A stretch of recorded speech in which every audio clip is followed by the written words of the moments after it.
जब तक मोटरसाइकिल नहीं दोगे तुम्हारी बेटी के हाथ पीले नहीं होंगे, हम तुम्हारी बेटी से शादी नहीं करेंगे। वो मेहरबान नबी, वो रसूल रहमत हमें ये कह रहा है शादी आसान कर दो, निकाह को आसान कर दो, इतना आसान कर दो कि जिनाकारी मुश्किल हो जाए। हमारे नबी कहते हैं निकाह आसान कर दो, और हम अपने ऊपर मुसीबतें मोल लेकर निकाह को मुश्किल बनाए हुए। जानते हो नबी की रहमत कैसी थी? एक औरत अल्लाह के रसूल के पास आई और कहने लगी कि मैं आपसे निकाह करना चाहती हूँ। तो अल्लाह के नबी ने फरमाया मैं तो नहीं कर सकता हूँ, अब जितनी गुंजाइश थी कर ली, अब मज़ीद नहीं करना है। एक सहाबी बैठे हुए थे, उन्होंने कहा अल्लाह के रसूल अगर आप नहीं कर रहे हैं तो मेरे साथ कर दीजिए। तो अल्लाह के रसूल ने उस औरत से पूछा इसके साथ शादी करोगी? उसने कहा आपके साथ करना चाहती हूँ, अगर आप नहीं कर रहे हैं तो इसके साथ कर दीजिए।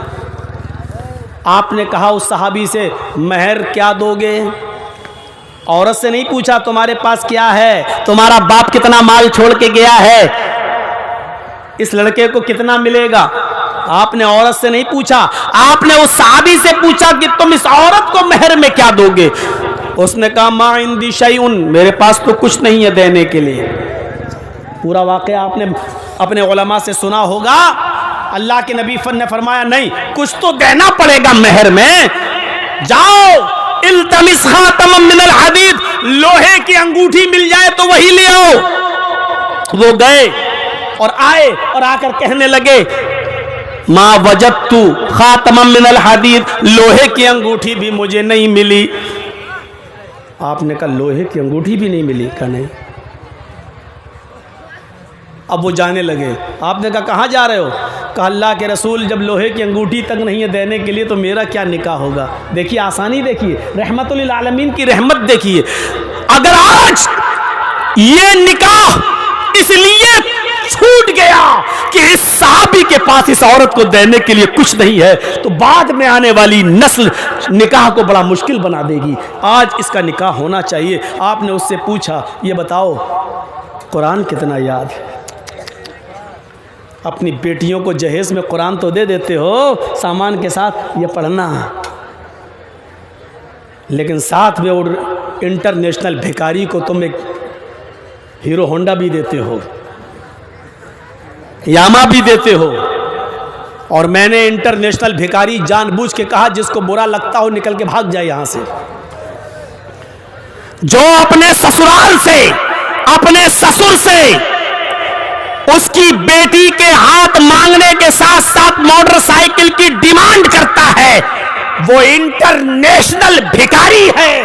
वो उस फकीर से ज्यादा गिरा हुआ है जो लंगड़ा लूला और अपाहिज और किसी के दरवाजे पे जाके कहता अल्लाह के नाम पे दे दो। अच्छा लगता 10-20 रुपए देने में, बेचारे के हाथ पैर नहीं है, अल्लाह के नाम पे मांग रहा है। इस भिखारी से तो अच्छा है जो अपने लड़के के नाम पे मांग रहा है। एक मारुति दे दो, एक हीरो होंडा दे दो, एक यामा दे दो। वो अल्लाह के नाम पे मांग रहा है या अपने बेटे के नाम पे मांग रहा है? फैसला करो। जो अल्लाह के नाम पे मांगे वो बड़ा भिखारी है, जो अपनी औलाद के नाम पे मांगे वो इंटरनेशनल भिखारी है। फैसला करो। ये इंटरनेशनल भिखारी है। और ताज्जुब तो ये है कि उस गाड़ी पे बैठता है दामाद और उस पर हुर्र एक्शन से चलाता है। अबे चुल्लू भर पानी में डूब के मर नहीं गया, भिकमंगनी गाड़ी पे बैठ के फख्र कर रहा है तू। अबे उस लड़की के बाप ने तुझे भीख में दी है, उस पर बैठकर तू खुश हो रहा है। अरे नई गाड़ी अपने दुश्मनों को जला रहा है, देख। अरे जला क्यों रहा है? तू खुद चुल्लू भर पानी में डूब के मर जा कि भीख की गाड़ी में बैठा हुआ है। मौलाना साहब इसीलिए तो बिहार वाले बुलाते हैं तुम्हें। जो जूता मारते हो तो डायरेक्ट मारते हो, तकलीफ हो या ना हो आपको इस बात का एहसास नहीं होता। तो मैं क्या करूं? 25 साल से बोलता चला आ रहा हूं, खत्म थोड़ी हुई है जहेज की लानत, और आज भी नहीं होगी। मेरे बोलने का भी कोई फर्क पड़ेगा थोड़ी। वो मैं जानता हूं, वो तो सुरीली आवाज़ तो कोयल की भी होती। लोग कहते माशाल्लाह बहुत अच्छा बोल रही है आवाज़, उसके बाद लोग भूल जाते। ऐसे ही भूल जाओगे? चाय की होटल पे कल बैठ के कहोगे माशाल्लाह तकरीर बहुत अच्छी हुई, लेकिन कल शादी होगी तो फिर कहोगे हीरो होंडा चाहिए। नहीं होता है। और क्या मांगते हैं? Apache, bullet. अरे अभी तो पता नहीं क्या क्या मांगेंगे। मेरे भाइयों जरा सुनिए मेरी बात। अल्लाह के नबी सल्लल्लाहु अलैहि वसल्लम ने फरमाया, कुरान याद है? उसने कहा सूरह मुल्क याद है, सूरह दहर याद है, सूरह नबा याद है, सूरह जुमा याद है, सूरह मुनाफिकून याद है। आए अल्लाह के नबी सल्लल्लाहु अलैहि वसल्लम मुझे सूरह क़यामा याद है। आपने कहा इतनी सूरतें तुम्हें याद हैं? कहा क्या ये सूरतें तुम अपनी होने वाली बीवी को याद करा दोगे?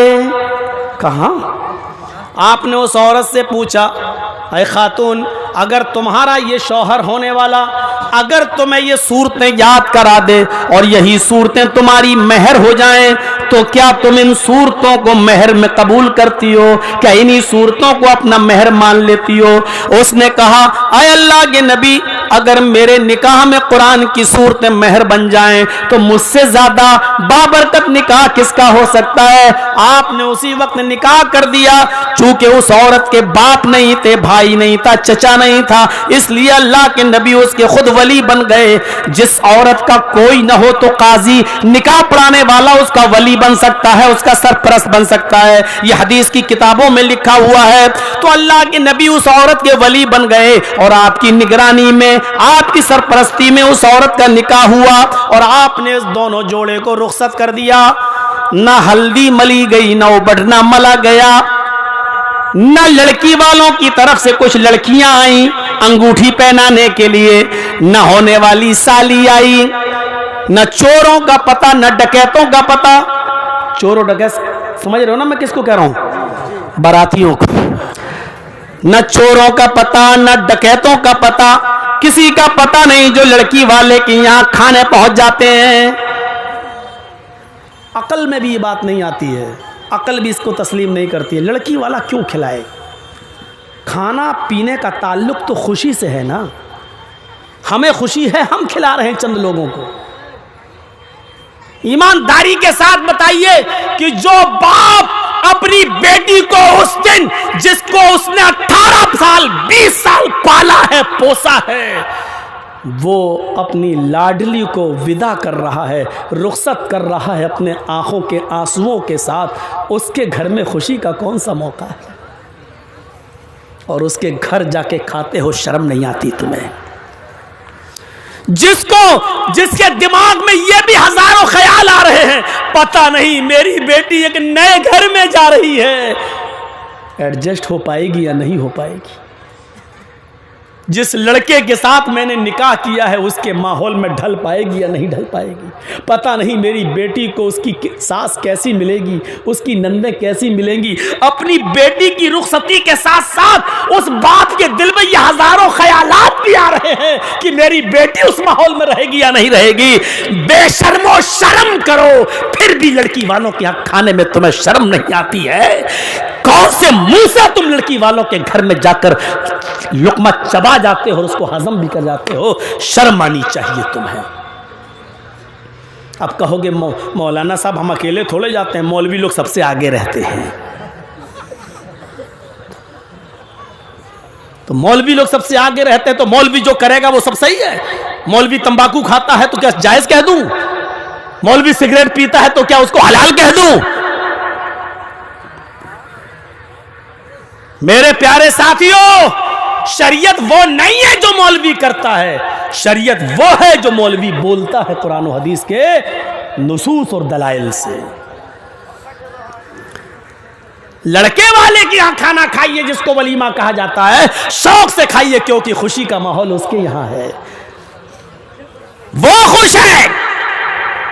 और इसीलिए अल्लाह के नबी ने लड़के वाले को हुक्म दिया, औलिम वलौ बिशातिन, वलीमा करो चाहे एक बकरी का, यानी थोड़ा ही सा करो। अगर तुम ज्यादा पैसे वाले नहीं हो तो थोड़ा ही खिलाओ, लेकिन खिलाओ ताकि लोगों को पता चल जाए कि तुम जिस औरत के साथ रह रहे हो नाजायज तरीके से नहीं बल्कि ब्याह करके लाए हो, निकाह करके लाए हो। यह शरई ऐलान है। लड़की वाले के यहाँ खाने का तो कोई सिस्टम समझ में नहीं आता, कोई अकली दलील भी नहीं है कि उनके यहाँ खाओ। ना अल्लाह के रसूल ने अपनी 4 बेटियों का निकाह किया, ज़ैनब, रुकैया, उम्मे कुलसूम और फातिमा का। आपने कभी अपने घर में अपनी बेटी के निकाह के वक्त किसी को खिलाया हो? कोई सबूत नहीं मिलता है। अल्लाह के नबी ने 11 निकाह किए। आप जिस लड़की वाले के यहाँ गए और आपने जहां निकाह किया, ना बारात लेके गए और न वहां नबी की बीवियों के किसी बाप ने कोई खाना खिलाया, और ना ही हमें हदीसों में मिलता है कि किसी सहाबी ने अपनी बेटी का निकाह किया हो तो खाना खिलाया हो, क्योंकि यह अक्ल के खिलाफ है और शरईयत दलील भी नहीं है। शरीयत के अंदर भी इसका कोई सबूत नहीं है कि किसी सहाबी ने अपनी बेटी के निकाह में दावत दी हो। शरीयत आसानी पैदा कर रही है, नबी मेहरबान है, मुसीबतें हम अपने ऊपर मोल लिए बैठे हैं। इस्लाम बहुत आसान है जिस पर अमल किया जा सके, लेकिन हमने पहाड़ बना दिया है उसको, मुसीबत बना दिया है हमने। फौरन निकाह हो गया और लेके चला गया वो साहब। आज करके देख लो ऐसा निकाह, नहीं कर पाओगे।